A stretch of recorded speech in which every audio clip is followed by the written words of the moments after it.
Let's take a product presentation. They are the people that pay the bills for the halls and for everything. SWIPHA Pharmacy are here. We take you briefly, share your products and samples. Good afternoon, everyone. Please allow me to stand on existing protocol. My name is Abimbola Rotimi. I'm a pharmacist, and I'll be speaking on behalf of SWIPHA. Today, I'll be talking about managing hypertension, combining blood pressure control, and cardiovascular protection. So that is what will guide my presentation, how you can achieve blood pressure control, cardiovascular protection, and also in a very affordable way. So let me tell you about ourselves first. We are SWIPHA, Swiss Pharma. But who are we? This is our history. We are a subsidiary of Servier. Servier was founded in 1954 and it has a number of subsidiaries. So SWIPHA is a Nigerian subsidiary of Servier, founded in 1976. Next page, please. So our history, we are the first of many firsts. We were incorporated by Hoffman LaRoche, and now we are finally owned by SWIPHA. Next one. Next page, please. So I'll look at the definitions of hypertension. There are three key definitions, but I want to take from the WHO's definition, which looks at 140/90. Of course,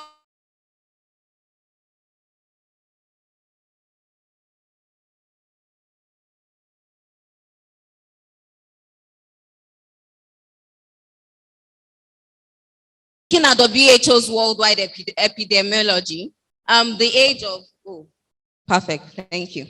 So looking at the age of hypertension, saying about 1.28 billion people worldwide have hypertension, and about the age is usually 30 to 79 years.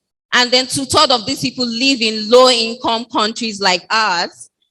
The total controlled patients are actually low. WHO says 1 in 5 patients are controlled. Then this is also looking at epidemiology in Nigeria. This was a study done by Dr. Odili, and these are the statistics in different parts of Nigeria.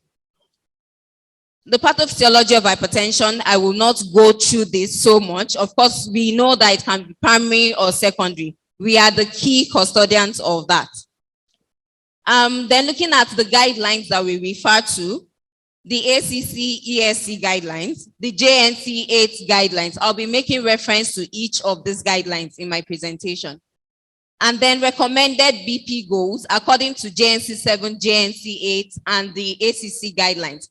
Now, this is where I want to point out. The JNC 8 guideline looks at you starting more than one drug, at you starting 2 drugs to control your patient's blood pressure. And we'll look more on that. Sorry, this is not very clear, but I know the slides are beautiful and my slides are beautiful and the prints are very legible, but because of the background, it's not showing well. So I would have loved to show the ESC guidelines, which says you should choose between a single agent at low dose and 2 drug combination at low dose.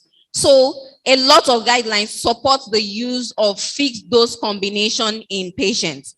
So is managing hypertension about the numbers? Yes, because we know that CVD mortality increases as systolic pressure rises above normal, and we know that for every 20 to 10 millimeter mercury increment in systolic or diastolic BP, the cardiovascular risk increases for all patients. We know that. And then we know that if you can drop BP by as low as 2 millimeter mercury, you also decrease the risk of cardiovascular events in your patient. So ours is to show you how you can effectively do this and at an affordable cost. So we have a lot of guidelines which recommend combination therapy to achieve your goals. And the reason is simple. When you combine 2 or more medications to achieve your goals, you reduce side effects, and then you have drugs acting in multiple or complementary pathways to address your patient's high blood pressure. So when you also give them in a single pill combination, then a lot more patients will adapt or comply with your treatment. When you manage high blood pressure with more than 1 pill and you also put in a single pill combination, you get more compliance from your patients. And then looking at the reappraisal of ESC/ESH guideline, which suggests 4 preferred antihypertensive drug classes. So in the past, you have a number of antihypertensive drug classes, but the recent ESC/ESH drug guidelines looks at majorly 4: the diuretics, the ARB, the CCB, and the ACE inhibitor. And sorry for the way this slide is coming out, as in, I don't know, the background is not making it so visible, but it's really, I hope we can all see it, the 4 drugs majorly recommended by ESC/ESH guidelines. And the BP regulation looks at the 2 key vasoconstrictor systems, the sympathetic nervous system and the renin-angiotensin system. I will not dwell so much on this, but the interactions of TCB and ARBs on vascular and renal function actually is complementary, and then it helps in controlling blood pressure more. So you find out that if you use only CCBs alone in managing blood pressure, the CCBs do not activate RAS. They have no renal or CHF protection, but using them with ARBs actually increases the complementary pathway. And then you see that the RAS activation is done with addition of ARBs, and then you see benefits of CHF. You see CHF benefits with when you add an ARB to a CCB. So what are the advantages of multiple mechanism therapy? You have enhanced antihypertensive efficacy, potential for attenuation of certain specific class adverse events. If a drug has adverse events and you pair them together, it's majorly reduced when you combine. So, and then it may improve patient compliance, especially when it's in a single pill. It's potentially cost effective, and it is also recommended by a lot of treatment guidelines like I shared earlier. So what are the goals of treatment majorly when treating a patient with hypertension? You want to lower BP to 140/90 because that's what the WHO says.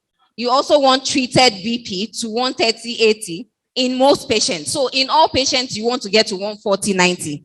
In most patients, you want to do 130/80. Then you want to achieve the maximum reduction in long-term total risk of CV mortality and morbidity in patients, because you know hypertension is a lifelong event. So you want to protect your patient. So SWIPHA is introducing Cardiotan, which will help everyone achieve that goal. And I will show you how Cardiotan will help. And contains amlodipine telmisartan. Amlodipine is a powerful CCB. Telmisartan is the unique sartan as a fixed dose combination. Telmisartan, amlodipine, okay, I will not. So why is telmisartan unique? Why is it different? Why have we decided to combine it in Cardiotan? Telmisartan has the longest plasma half-life among the ARBs. So it means that it also protects your patients for longer. And we will tell you that telmisartan is also very advantageous in reducing early morning blood pressure surge in patients and protecting them against stroke and other CV events. It also has the highest receptor affinity among other ARBs. It is also the most lipophilic, which means that it has a high volume of distribution. Therefore, telmisartan is available where your patient needs it. It is has a high volume of distribution. Then it has the highest selective PPAR gamma activity. What does this mean? It means that telmisartan can improve insulin sensitivity and improve the outcome of glycemic treatment in your patients, in your comorbid patients. So if you have a patient who is hypertensive and diabetic and taking anti-diabetic medication, telmisartan has been shown to improve glycemic control in those class of patients. And I'll also show more proof going on. So telmisartan has a convergence of reasons why it is the drug of choice in combining for patients with hypertension.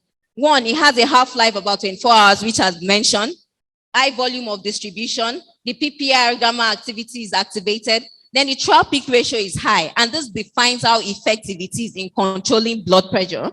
I've mentioned this before, early morning blood pressure surge is effectively blunted, and it is the only ARB indicated for reduction of CV mortality. We have the on-target trial to show this, that it can reduce CV events in patients.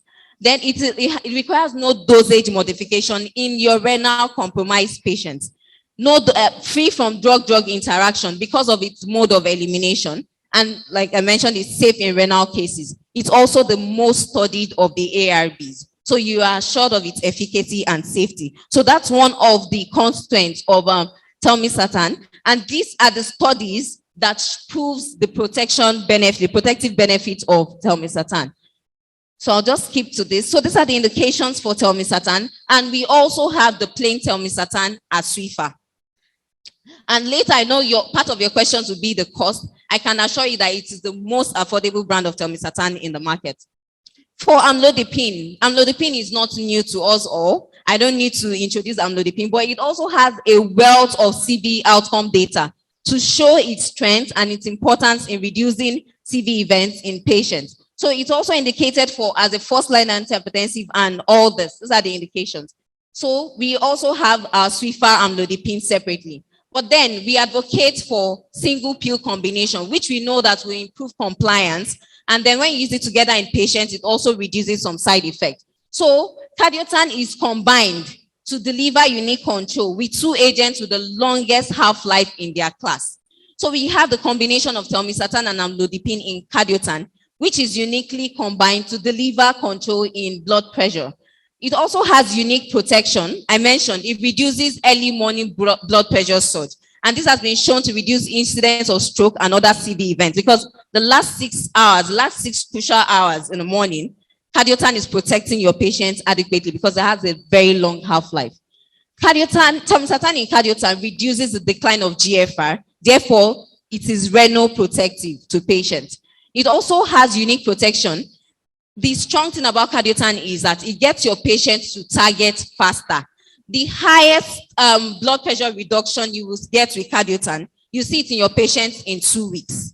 So cardiotan delivers your patient faster to target by delivering 80% of its maximum effect after just 2 weeks of treatment. So you give your patients cardiotan, after 2 weeks of treatment, you see 80% of its maximum effect. And then we have 99.7% of patients responding to cardiotan. So these are not hearsay, these are studies. There are studies showing this. So this is from the Teamster Severe study showing 99.7% of patients will respond to a combination of cardiotan. Cardiotan also provides consistent BP reduction across different hypertension severities. Whether you have patients with mild hypertension, moderate or severe hypertension, cardiotan will drop their blood pressure effectively. It also keeps your patient 83% at goal for a full 24 hours. In diabetic hypertensive patients, 87% of them achieve their BP goal with cardiotan. So I mentioned this earlier, better improvement in glycemic control in comorbid patients versus other ARBs. You have that advantage with cardiotan also. So cardiotan has been shown to be numerically better than a valsartan. So this is not a direct comparison, but this is a comparison based on their SPCs, looking at telmisartan amlodipine combination and a valsartan amlodipine combination in the same patient type, with the same patient blood pressure type. And it shows that cardiotan will drop blood pressure better than a valsartan. So it is numerically better than a valsartan. So, of course, it's also better reduce side effects because amlodipine will cause peripheral edema, but when you have it with cardiotan, it is reduced by 90%. It reduces the incidence of peripheral edema by 90% with cardiotan. So cardiotan delivers protection throughout your patient's cardiovascular disease continuum. So whatever cardiovascular disease your patient has, when you introduce cardiotan to them, wherever you catch them, it offers them protection. So whether your patient has atherosclerosis or they have myocardial infarction, when at whatever point you introduce cardiotan to your patient, it improves survival in those class of patients. And we have evidence of data to show this. So why cardiotan? It combines the best-in-class compounds, unique pharmacokinetics and pharmacodynamic evidence, provides strong 24 hours BP control and powerful BP reduction. It has safety and tolerability profile similar to placebo, high quality medication from SWIPHA. We are a subsidiary of Servier, and then it is very affordable. So how affordable is cardiotan? So we present cardiotan as the most affordable antihypertensive. So for the cardiotan 40-10 combination, you have it as 2,100 naira for 30 tablets. For the 85, you have it as 22, and then the 45, you have it as 2,000 naira for 30 tablets. And it's a medication from SWIPHA. We are a subsidiary of Servier. I'm introducing ourselves. So general consideration, we expect that you individualize treatment, doses of 20 to 80 milligram for amlodipine and 2.5 to 10 milligram for amlodipine. And this is our scripting requirement or recommendation. For mild hypertension, we recommend you use 45, moderate 40-10, and then severe, use the 85 or use our telmisartan and SWIPHA amlodipine. Warning and precautions in this class of patients. And then to check our goals, we are confident that cardiotan can lower BP to 140/90 in all patients, 130/80 in most patients, and it will achieve the maximum reduction in long-term total risk of morbidity and mortality in patients. So, ladies and gentlemen, thank you so much. This is cardiotan from SWIPHA, and it is available for purchase at our stand, and we have other freebies at our stand. And if you also have more questions, please visit our stand. We will be happy to address them. Thank you very much.